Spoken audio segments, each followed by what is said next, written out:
the International Digital Dental Academy podcast, media partner FMC. Welcome to the future of dentistry.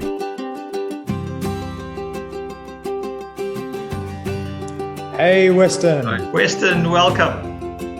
Hey. Good evening. So sorry to keep you there, Weston. We're starting a little bit later than planned, but nice to meet you. Yeah, no kidding. So what time is it over there, Weston? What was that? What time is it over there? First of all, can you guys hear me okay? Yeah, we can hear you pretty well. Yeah. Okay, because I'm using an external mic, but it's 1:40 here. Oh, we're nearly 10 o'clock. So and we're the day after New Year's, so we've had a lot more time to recover than you. So, what did you get up to last night? So it's January 2nd over there? No, it was still the evening of the 1st. Yeah, we've had about another few hours to feel a little bit. Yeah, I'm still recovering. I'm not gonna lie. No, we had a good time last night. Good for you. You get to any raves last night or anything like that? Yeah. What was that? You didn't get to any raves? No, nothing like that. Hung out with family, and we were up late. But we've just been hanging out at the house, and it was a good time. Is it lockdown over there? Absolutely. Is it? Yeah. Same. Yeah. Well, where I am in California, it's locked down. Yeah. But actually, we're planning on possibly moving out of California. My family. Have any of you guys been to the States? Yeah, we've been to California. Yeah. Did you like it? Very nice. Been a few times actually. We were planning to. It would have been awesome. This August just passed. We were planning to do a big conference at the start of last year. We were planning to do a conference in August in Las Vegas, but we kind of backed out of that because of COVID. So it would have been. It was. Yeah, would have been all awesome. COVID on us. Shame. It was to actually give me a free business trip with me and my wife getting remarried, a 10-year anniversary, and August Oliveira was going to officiate. Oh no, sorry, I think August was Todd was Elvis, and Todd was, it was Todd who was going to officiate. So, but anyway, so I'll do the usual cheesy intro as well, Weston. Yeah. So, welcome everybody to another IDDA podcast. Today we have Weston Hatcher, who is chatting to us all the way from America. You've just heard us talking about the time difference there. So welcome and thanks for joining us, Weston. Yeah, no problem. Thank you for having me. Great to have you here with us. I mean, it's an absolute pleasure to meet our fellow digital leaders in the digital dental world, and really looking forward to have a nice chat with you and just share your experience with us and or experiences, and just talk about all the different things about digital dentistry and your exposure to it. Yeah, if I could jump into that if you'd like. Well, tell us first of all, tell us how you got into dentistry. I know you've got a background. Your dad also being in the dental world. What made you really want to go into dentistry? Well, I've mentioned this in another podcast that I did, and it's an interesting story. But I had no inclination to get into the dental field originally. Out of high school, my plan was to go play college football, and that was my goal from the time that I was in junior high. So you could say 7th grade, 12 years old. But that was my goal, and I did have scholarships to play football, American football, not soccer. Yeah. But anyways, no. So I was heading in that direction, but my last year of high school, I was suffering from a lot of concussions. Just in the position that I played, you were susceptible to that. So I decided not. Scrum half, I'm guessing. You get your head. What was that? Like in rugby, it's scrum half. Oh yeah, I don't know how they do it in rugby. I was talking about that last night. Because in football you're getting concussions, but in rugby you're not even wearing any pads. There must be like a more strategic. Did any of you play rugby? Yeah, there's certain rules and regulations of what you can and what you can't do, but most people stick to it, but they don't always, and that's when you see the nasties happening. Vicious game though, isn't it? Yeah. That's vicious. Yeah, no, that's like some gladiator stuff right there. Rugby. But yeah, no, I was doing that, and I ended up deciding not to take those scholarships and whatnot. But I also didn't want to go to college, so I was kind of like, well, what do I do? And I remember my dad convinced me to come into the lab and start working with him. And my grandpa, who started the lab in 1968, I trained under him. I trained under my dad for a good while there, and we always had this CEREC machine in the back of the building, and it just sparked my curiosity. Like, well, what is this thing that's just sitting here? Because we weren't using it. My family had bought it as a tax write-off, so we weren't even using like everything. Yeah, everything back then as well. yeah. This was in 2007 when they bought it, and I graduated high school 2015. So quite frankly, not that long ago, but it was sitting in the lab for a long time, just not getting used. Well, they're still, waxing and pressing, casting and building. So it's all analog when you started? Yeah, it was all analog. You did the digital journey?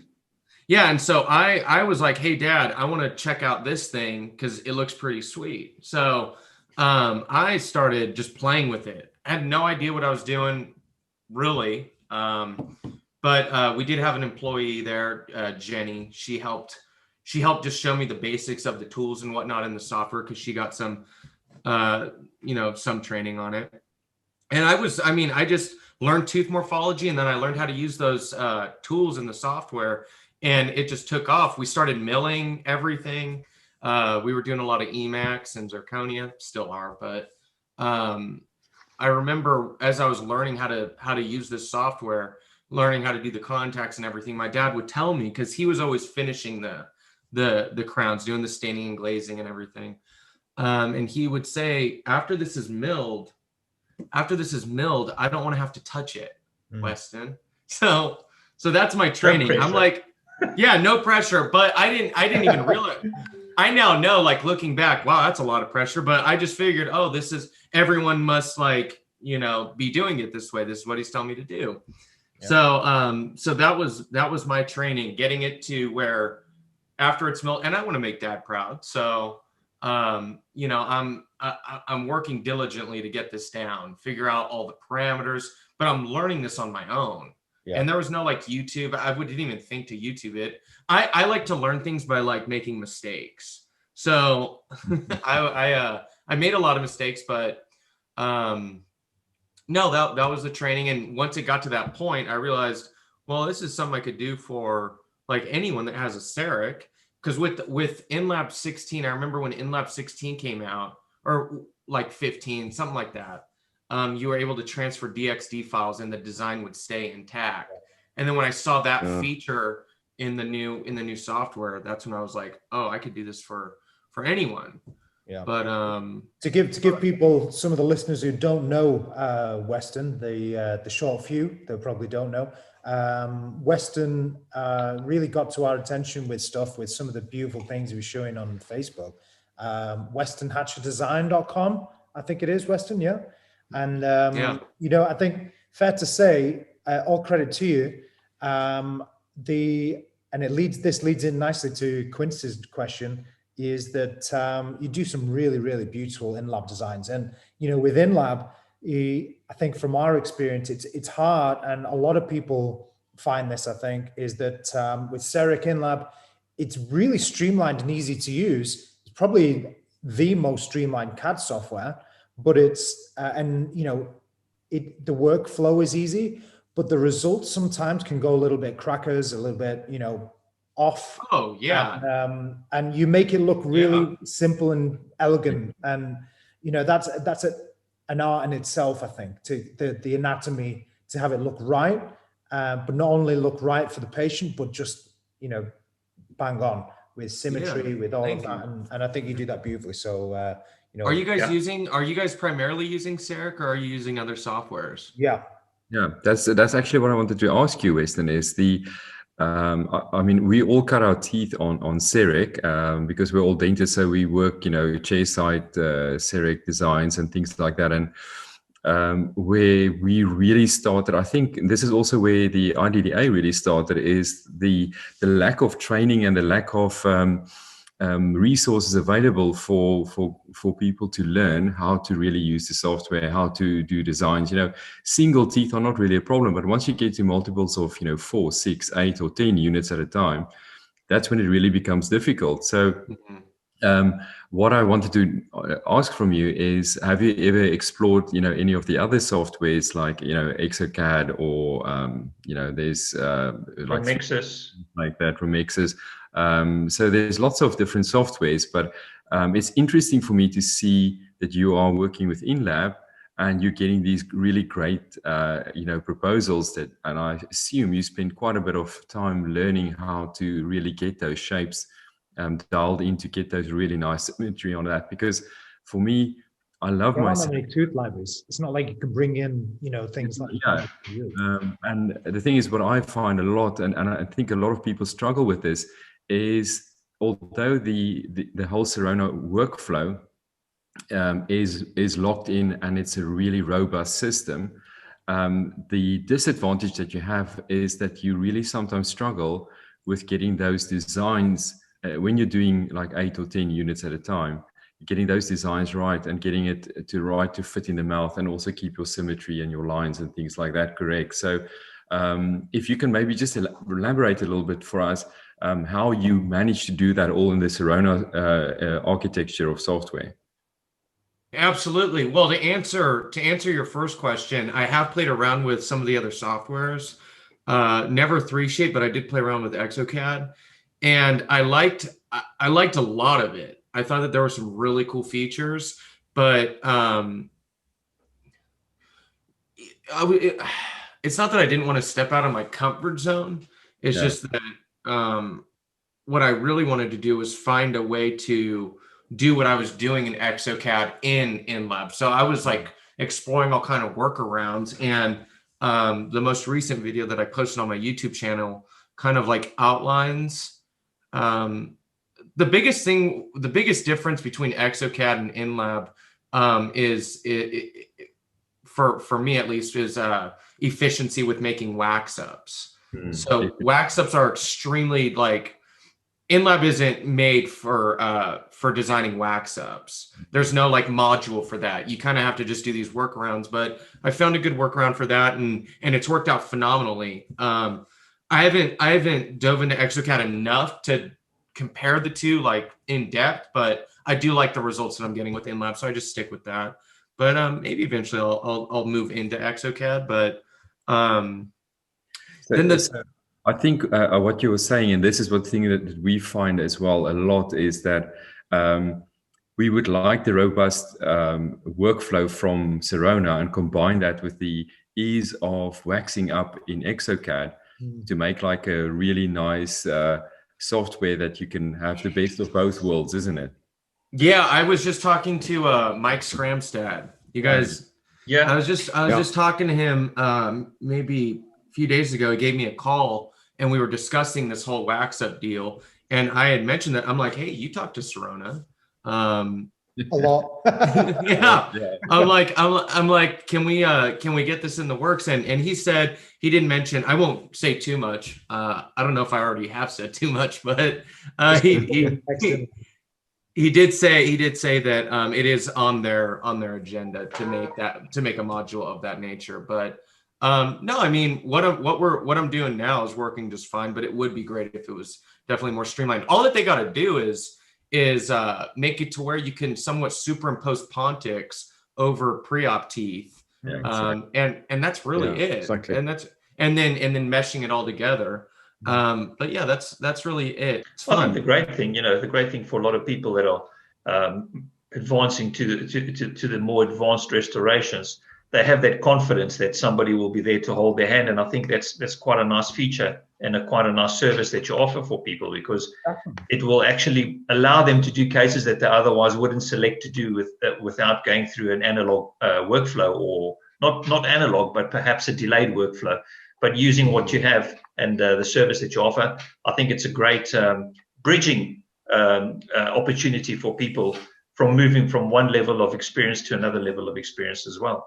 Well, not everybody's artistic with things, Weston. I mean, even just like, if you go on your YouTube channel and like some of the videos, I've got it here, some of the videos like the anterior CAD design on Cerrone and Lab 18, just the teeth that are in that picture there, they're beautiful. And it's like it is a digital waxing up what you're doing. Like, like sometimes you see a digital proposal and it looks like a digital proposal, whereas yours looks like it's waxed up, if that makes sense. So, I mean, did you do anything like that, like as a kid, before dentistry, before all this digital stuff, artistic things? Were you always artistic with that sort of thing? Or? Yeah. I would say that. I mean, I would say that a lot of people that get into dentistry have that artistic, attribute. But I've always been artistically inclined for sure. Used to draw a lot as a kid. Parents would try and like put me into sports, but I'm like, no, I want to like draw. So I have always been artistic. But then also like learning under my grandfather and my dad, you learn a lot about tooth morphology. They're great technicians, and I couldn't have done it without them. And really just looking at, like, I remember one of the biggest things. What's his name? You guys, what's his Gerald Ubase, or you know who I'm talking about? Oh, you know what? This book right here, right? Yes. Yeah. So this was gifted to my dad, like back when I was a child.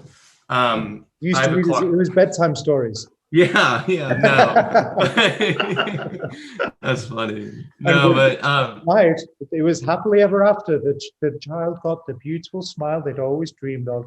Yeah. No, yeah, but I would just go through this, and I mean, I kid you not, like I would just study this. I would just look at photos like all day as I'm like learning how to design teeth, and as I'm getting into this industry, I wanted to be really good.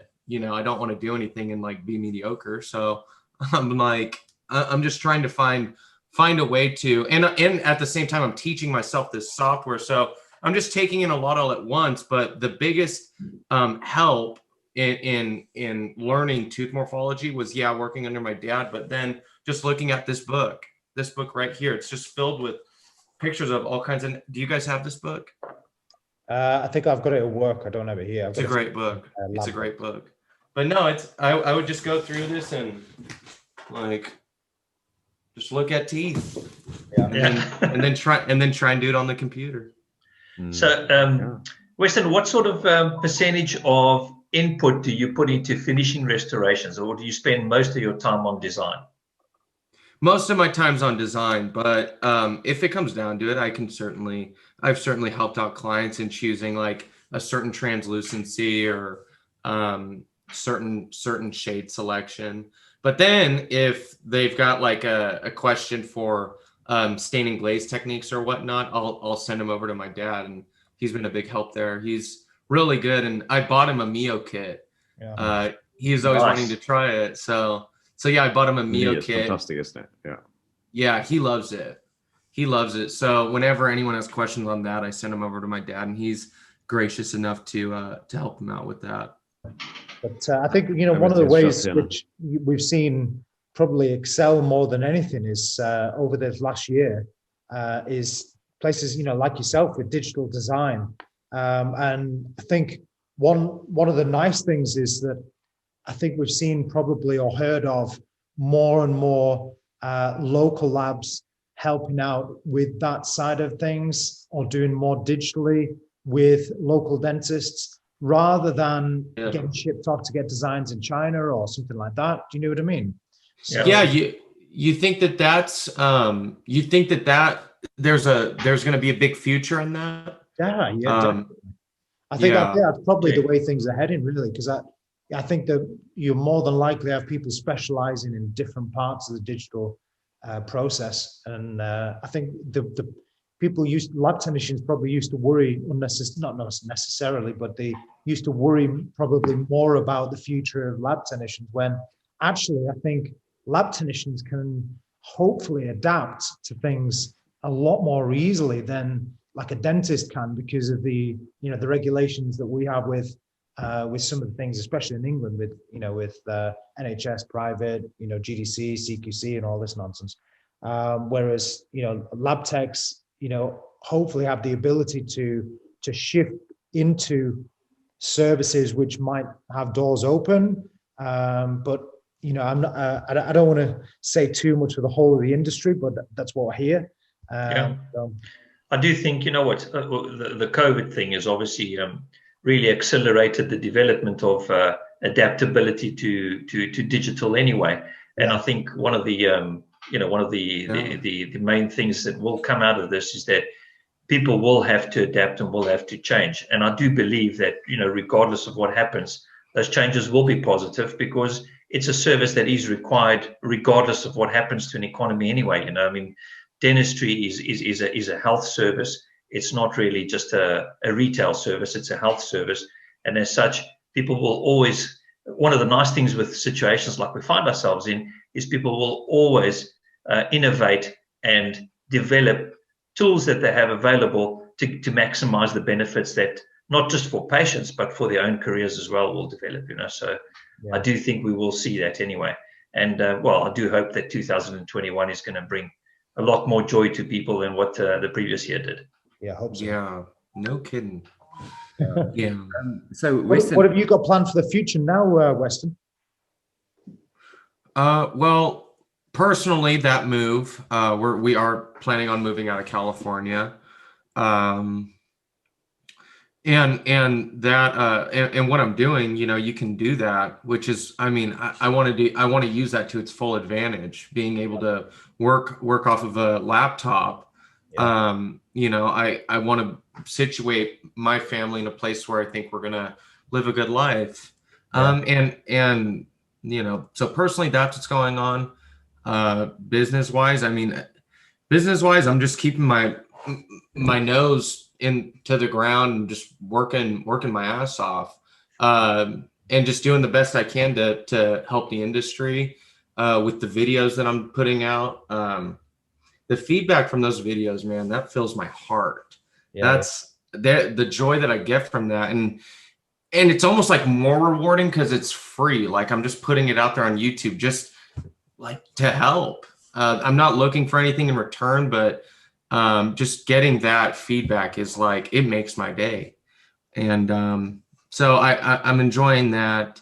Thinking about starting more businesses, but just as of right now, just doing the best I can with the designs. And another thing that brings me joy is seeing those after photos.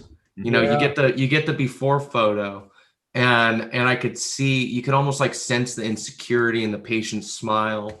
You can like see certain things, and just looking at that photo. And that's one thing that I require with my designs, is a portrait photo of the patient smiling, which is the most important photo when you're doing a big, multiple anterior smile design. Is and getting that photo, one, it's going to help, it's going to be a great reference. It's going to be the reference to get a predictable outcome, but it's also, it allows me to create this emotional connection. This sounds like deep stuff, but I'm not That's what it's all about, really. Yeah, I'm not intentionally, doing this. It's almost like just this subconscious connection that I'm making with the patient by being able to look at them directly in the eyes, a photo of them smiling. And that, just that right there motivates me enough to just give this design all that I can. And sometimes I'll double, triple, quadruple. Sometimes I'll check a design 20 times before I send it out to make sure, like, this, I know this patient's invested. They've got skin in the game. I want to make sure that they're getting the best result that they're going to get. And when I'm doing those same day designs, like, you can book an appointment on my website and I'll be on standby while, oh my gosh. And I've done some of those same day designs with people in Australia. So I'm up at like midnight, like cranking out these designs. Just about to ask that, because there'll be people, you'll find people, like, hopefully, even from just chatting on this, you'll probably have people in the UK and you'd be up till midnight designing for them to work in the middle of the day. Yeah. Well, sometimes I do have clients in the UK, and sometimes it works out really nice because they send me the case and then I get it while they're sleeping. And so I'm able to crank out that design while they're sleeping. They come to work the next morning and the design file's in their email. Yeah. So that kind of works out in a way. But when I'm actually not doing that anymore with international same day designs. It's just like it takes too much of a toll on like sanity. Like I gotta sleep. So I'm not doing that. Are you moving out to this serene, beautiful place now? So there's nothing distracting you now apart from nature. Have the day off. Yeah. But that's the beauty of what you do. You could do it from anywhere, isn't it? Do you know what you need, Weston? Have you got Netflix? What was that? Have you got Netflix? Oh, of course. Yeah. You know who Bert Kreischer is? Yeah. Shirtless guy. Yeah. So there's a new series with Bert Kreischer on Netflix. Lads, if you haven't watched this, you should watch it. I think I've seen it. Yeah. Where he's rushing around all the time and he's overloaded. And so he decides, rather than just running his body into the ground, he's a comedian and he's overweight. He's just a funny guy. But he decides he needs a bit of, TLC, a bit of time out. So he goes to like a retreat and he invites friends, other comedians and people like that. And they do stuff like yoga and like naked hot tub chats and stuff like this. So funny. But you could go to a place like that and do your designs, no problem. Yeah. I could. And I've tried to do the whole designing on the beach just for like an Instagram post or something, but that doesn't work out. It's not practical. You're getting sand everywhere. Like your keyboard. It sounds cool in theory, but no. It sounds cool in theory, but I like to just do it from my office. On a big screen. Weston, what I would with all your comforts. Is if you can just sort of tell everybody, because we might have people listening to this that are not familiar with exactly what it is that you do.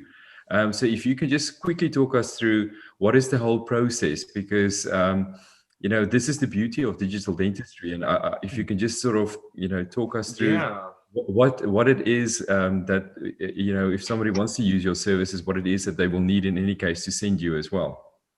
Yeah, it's probably a good idea that you brought up that question because I feel like I haven't done a really good job at explaining that. But are there people listening to this right now too, or is this like a live?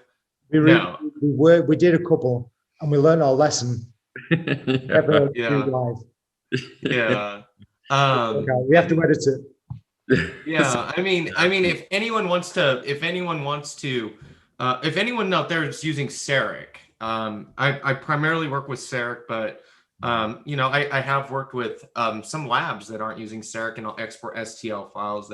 But basically, I'm a designer. So you've got a scanner, you've got a mill.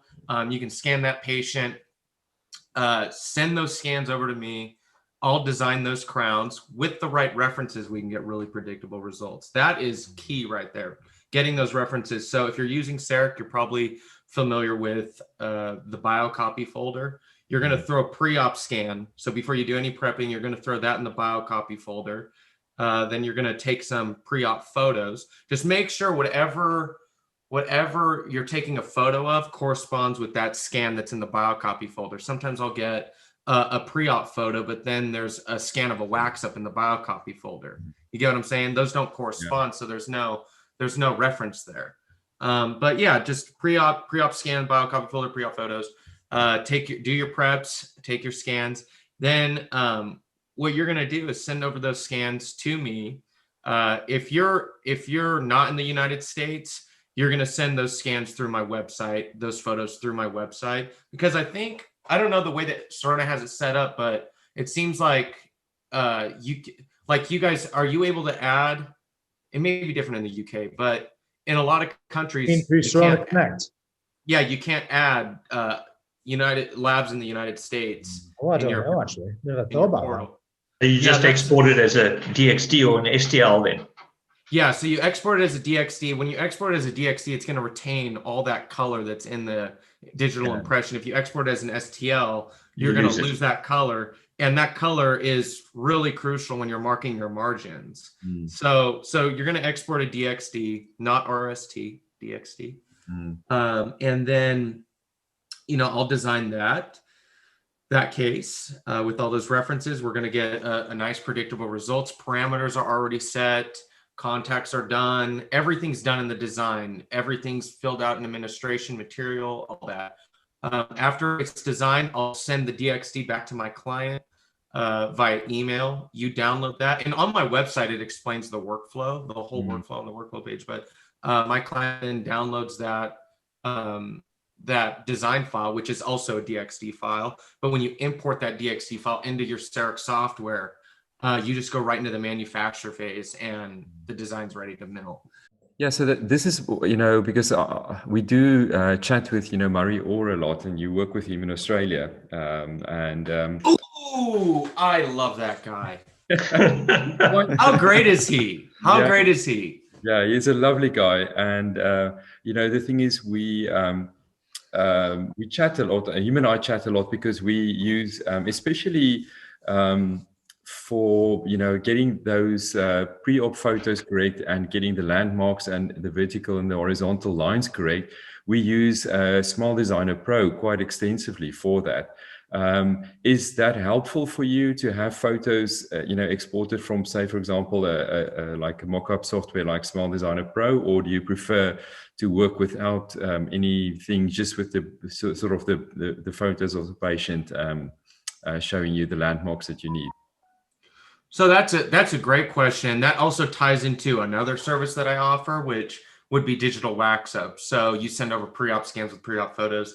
I design a wax up. I send you STL files that you 3D print.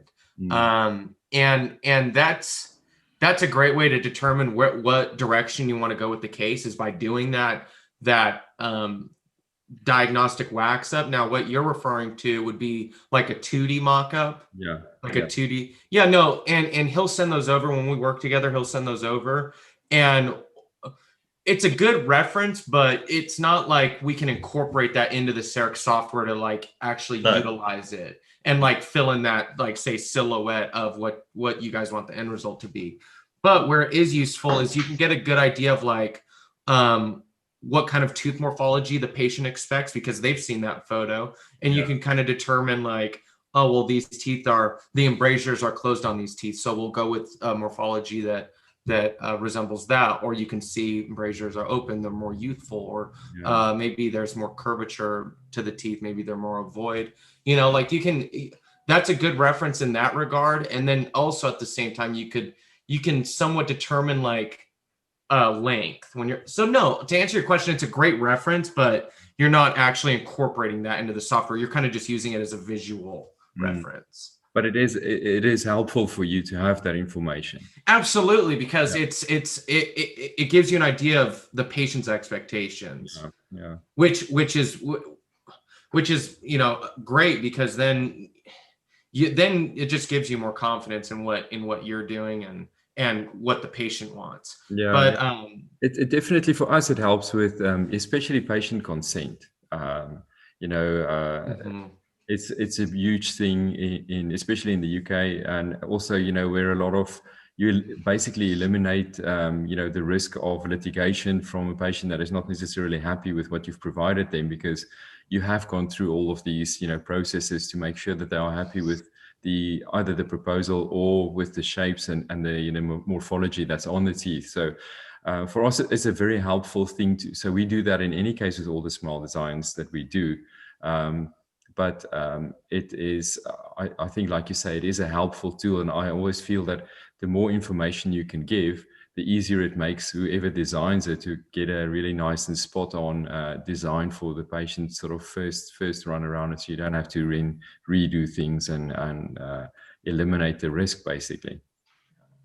100%. Yeah. And I am seeing a lot more designers pop up. You're starting to see, this is a growing market. This could be, the future of dentistry.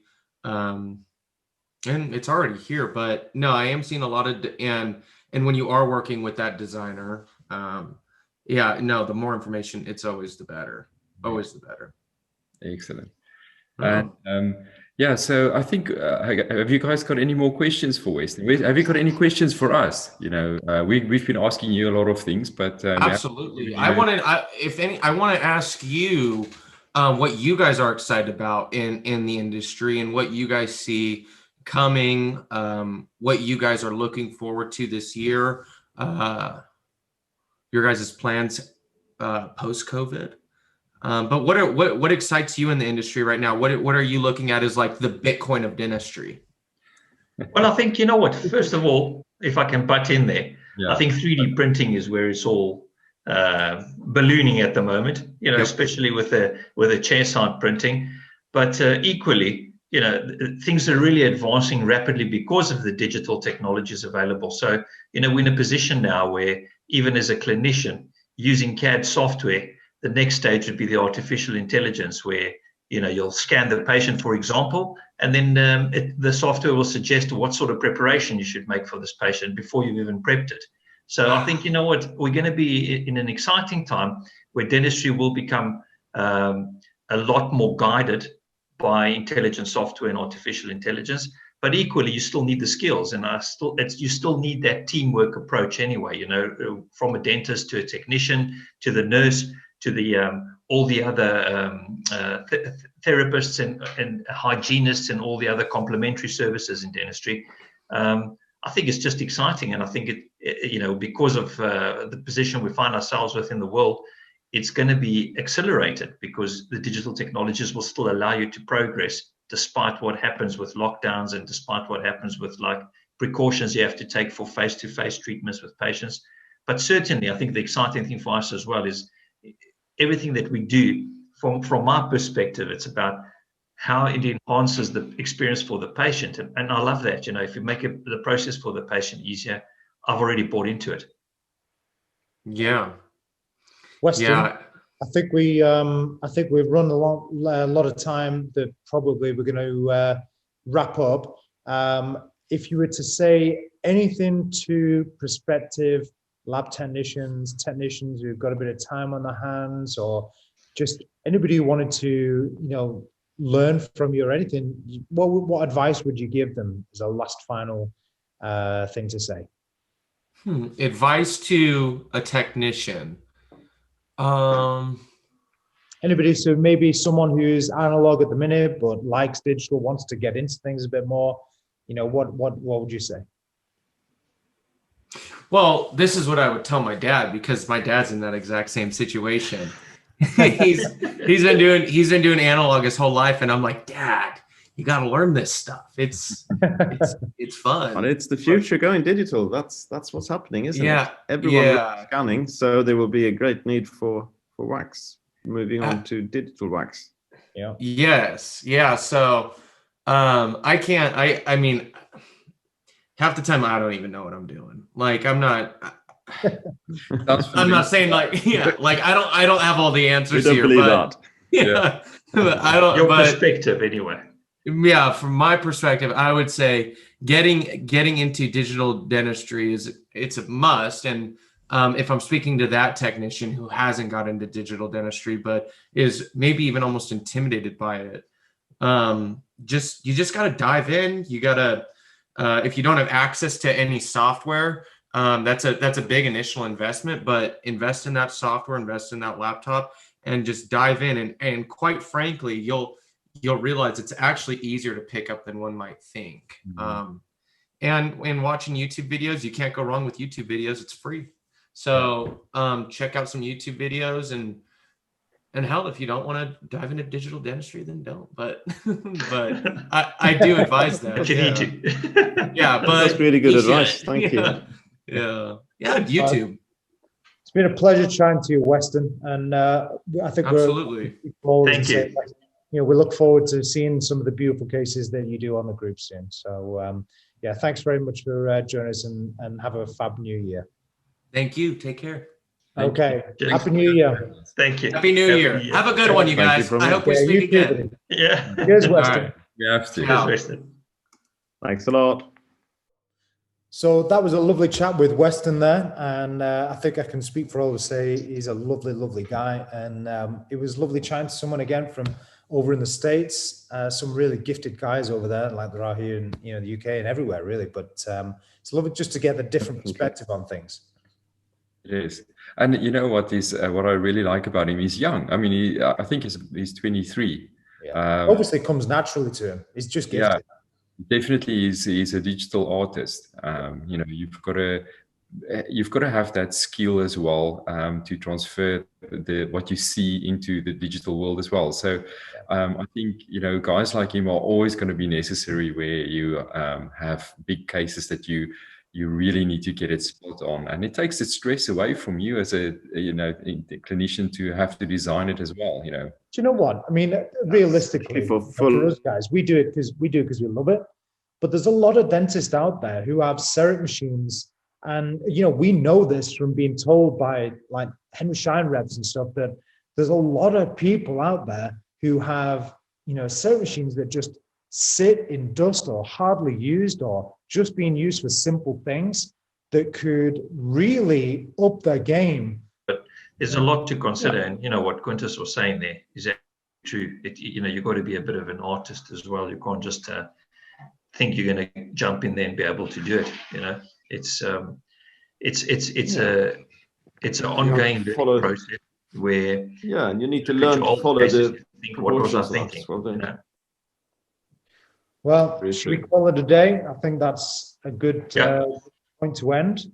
We'll chat to someone else soon. Hope you all enjoyed listening to that, even if I dropped out and disappeared a couple of times into the abyss of internet power outages or whatever goes on when these things go kablooey. Bloody nightmare, honestly, internet. Anyway, we'll catch up soon, and Happy New Year to everybody. Thank you for joining us. All right. Thank you very much. See you later. See you later. Bye. The International Digital Dental Academy Podcast, Media Partner FMC. Welcome to the future of dentistry.